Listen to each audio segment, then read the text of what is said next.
भारतीय Mitra party supremo Dhaneshwar Mahato है हमारे साथ। बताते चले कि सोशल मीडिया में हमेशा सुर्खियों में रहने वाले और सरकार की नीतियों पे अपनी प्रतिक्रिया देने के लिए जाने जाते हैं और इनकी प्रतिक्रिया को लोग काफ़ी पसंद करते हैं और दूर दूर तक इनका नाम का डंका बज रहा है और काफ़ी चर्चित हस्ती है Bharatiya Mitra party supremo Dhaneshwar Mahato. Sir, काफ़ी दिनों के बाद आप मीडिया में आए हैं। सबसे पहले आपका स्वागत है बिहार न्यूज़ पर। हम सीधे सवाल करेंगे सर, जो अभी राजनीतिक में जो हलचल मची हुई है जातीय जनगणना को लेकर, जिसमें लगातार जो एनडीए में टूट सी ऐसी लग रही है, नीतीश सरकार चाहती है कराना, और वहीं अगर हम बीजेपी की बात कर ले तो बीजेपी इस पे अपनी प्रतिक्रिया सही ढंग से लोगों के सामने पेश नहीं कर रही है। तो सर, इसमें आपकी प्रतिक्रिया क्या है? मेरे हिसाब से जाति जनगणना बिल्कुल गलत है। इसकी अभी हमें ज़रूरत नहीं है। हमें ज़रूरत है रोजगार की, हमें ज़रूरत है बेहतर शिक्षा की, हमें ज़रूरत है बेहतर स्वास्थ्य की। इसके ऊपर सरकार को काम करना चाहिए। जितना 500 करोड़ रुपया बेमतलब का जनता का पैसा, खून पसीने की कमाई को बेमतलब में सरकार उड़ाने जा रही है, मैं समझता हूँ इस पे सरकार को रोक लगाना चाहिए और वो 500 करोड़ या तो शिक्षा पे खर्च करे या स्वास्थ्य पे खर्च करे, या मैं कहूँगा कम से कम 5 शुगर चीनी मिल तो जरूर ही चालू हो जाएगा, जो लाखों किसानों का फायदा होगा।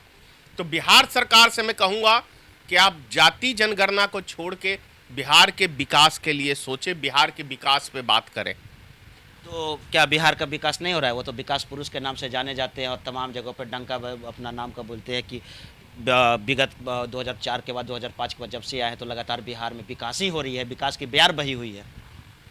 भाई ये सही कहा आपने, बिहार में विकास की बहार बही हुई है। इसीलिए तो क्या कहते हैं, भागलपुर में एक पुल बह गया, एक आंधी आई तो बह गया पूरा, वैसे नजर ही आ रहा था पूरा विकास।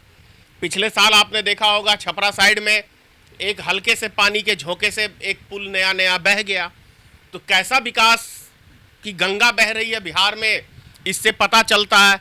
जो रात भर में पूरे सचिवालय का फाइल जो है वो चूहे पी जाते हैं, पूरी दारू की बोतलें चूहे पी जाते हैं, सही में विकास बह रहा है।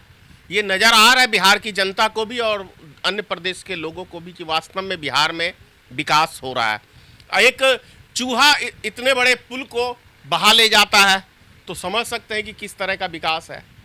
सही बात है। एक युवा जो है हर कुछ बर्दाश्त कर सकता है लेकिन बेरोजगारी नहीं, और जो मूलभूत समस्या है स्वास्थ्य, शिक्षा और रोजगार, इसके लिए भारतीय मित्र पार्टी क्या कुछ कर रही है अपने तरफ से?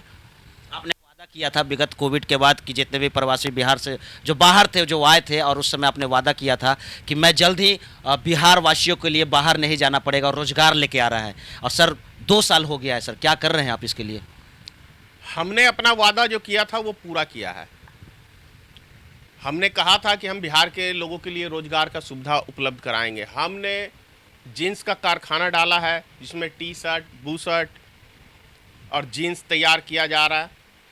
बहुत जल्द 10,000 आदमियों को 1 से लेकर 1.5 साल तक के अंदर अंदर हम इतने आदमियों को रोजगार देंगे अपने माध्यम से। हम बोलने पे विश्वास नहीं रखते हैं, हम करने पे ज़्यादा विश्वास रखते हैं। और मैं कहता हूं कि ऐसा होना चाहिए। हर राजनीतिक दल को फालतू की बकवासबाजी कम करनी चाहिए और जो धरती पे काम है उसको करके दिखाना चाहिए, ताकि वो बिहार प्रदेश हमारा आगे बढ़े, देश हमारा आगे बढ़ेगा। अब वैसे भी हम आज़ादी के टाइम में 3रे नंबर में था बिहार, और आज के समय में हम 29वें नंबर पे है। ये हमारे लिए शर्म की बात है। अब कैसा हमारे आज 17 साल लगभग होने जा रहा है नीतीश कुमार जी को, 16.5 साल, तो समझ में आ रहा है कि नीतीश जी ने क्या विकास किया। लालू जी थे तो सारे शुगर चीनी मिल बंद कर दिए, और नीतीश जी थे उसकी ईंट से ईंट बेच डाली। तो क्या विकास हो रहा है ये समझने की ज़रूरत है। बोलने से नहीं, धरती पे करने की ज़रूरत होती है। और जब धरती पे काम होता है तो अपने आप उसकी चर्चाएँ होती हैं। मीडिया में जो चर्चा होती है इसका मतलब है कि आपको काम नहीं हुआ, और जनता में जो चर्चा होता है इसका मतलब है कि धरती पे आपका काम बोल रहा है। बिहार में बहार है, नीतीश कुमार है, सुशासन की सरकार है। अब गाना तो जैसा मर्जी आप जोड़ के बना लीजिए।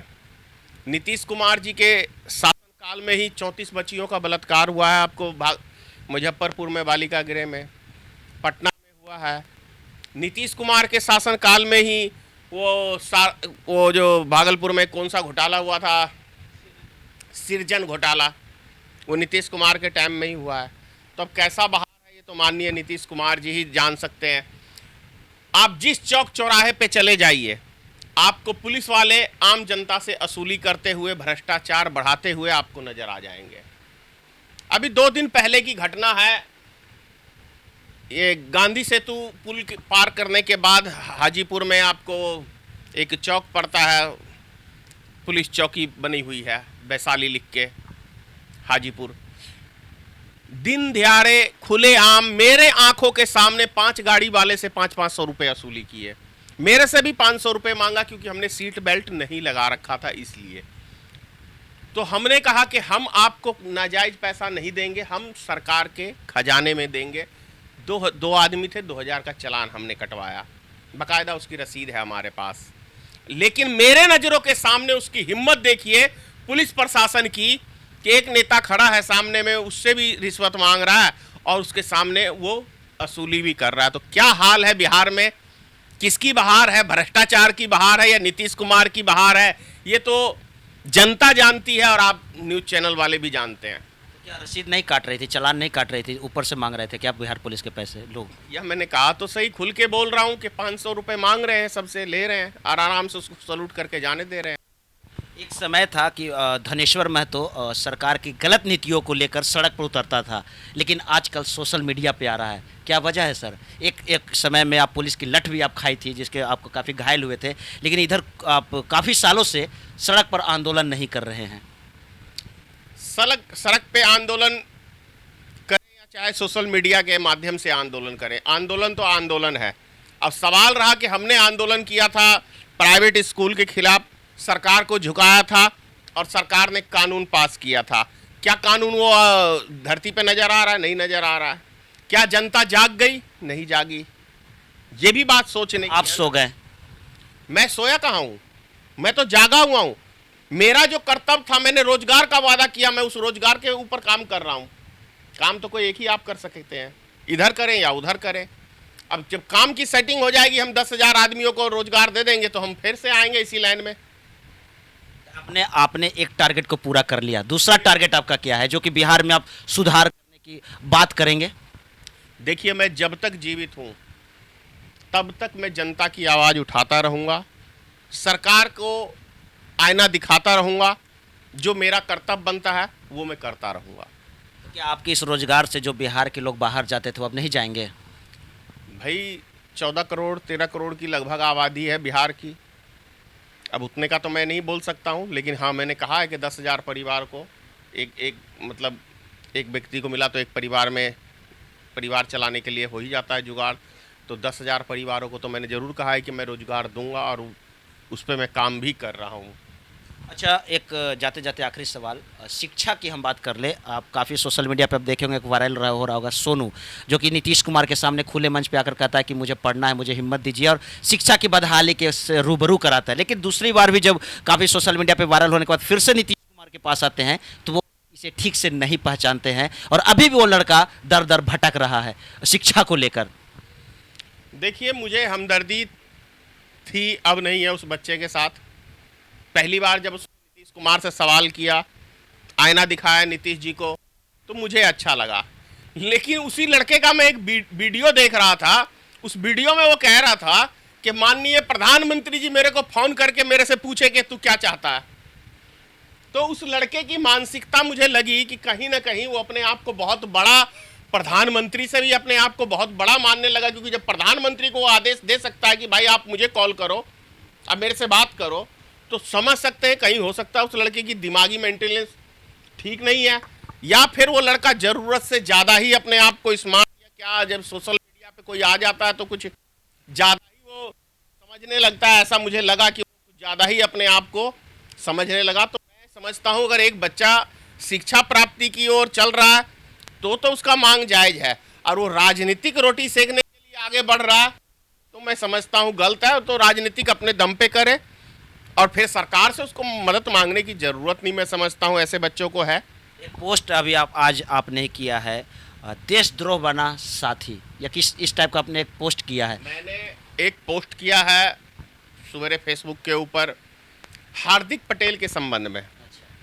हार्दिक पटेल के ऊपर मोदी सरकार, जब गुजरात में सरकार थी मोदी जी की, यानी मुख्यमंत्री थे वहाँ के, तब उन्होंने हार्दिक पटेल के ऊपर राजद्रोह देशद्रोह का मुकदमा डाला था, क्योंकि उन्होंने अपने जाति को लेके एक आंदोलन किया था। तो जब वो देश के खिलाफ, राज्य के खिलाफ काम कर रहा था, तो फिर वैसे व्यक्ति को भारतीय जनता पार्टी में क्या काम है कोई काम?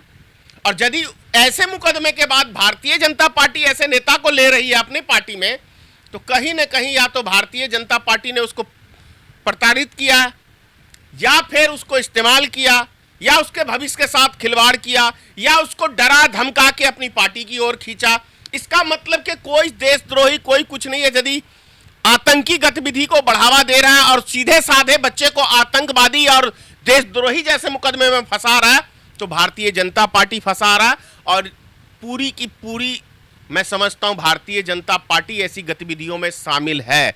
देश में दंगे फसाद कराने में माहिर है, देश में हिंदू मुसलमान कराने में माहिर है।